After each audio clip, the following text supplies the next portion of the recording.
Benissimo, adesso vi faccio sentire il capolavoro. Scalinatella, Buonacura Cioffi del 1948.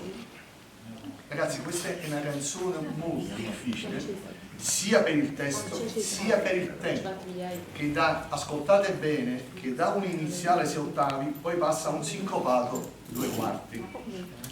E questo alternarsi crea non pochi problemi ai cantanti, ecco perché non è una canzone molto ma molto eseguita. A parer mio, questa secondo me è la migliore incisione che c'è in giro, che è fatta anche con un grande pathos.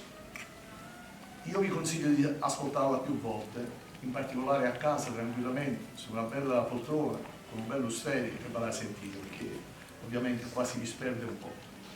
E poi una cosa che voglio dire ai ragazzi del terzo anno che quest'anno fanno armonia applicata e devono fare anche gli arrangiamenti, ascoltate l'arrangiatore, che è sempre Edoardo Alfieri, guardate questa ostinata che lui mette all'inizio con l'arpa, no?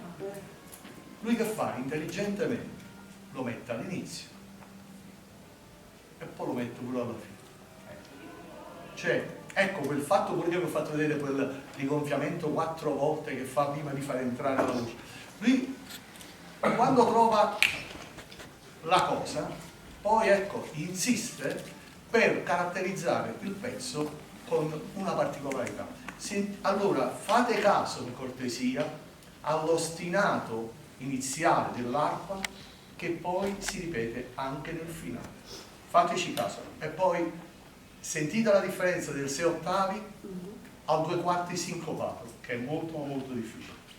E Mario Trevi se ne esce a bailare. Sentite bene.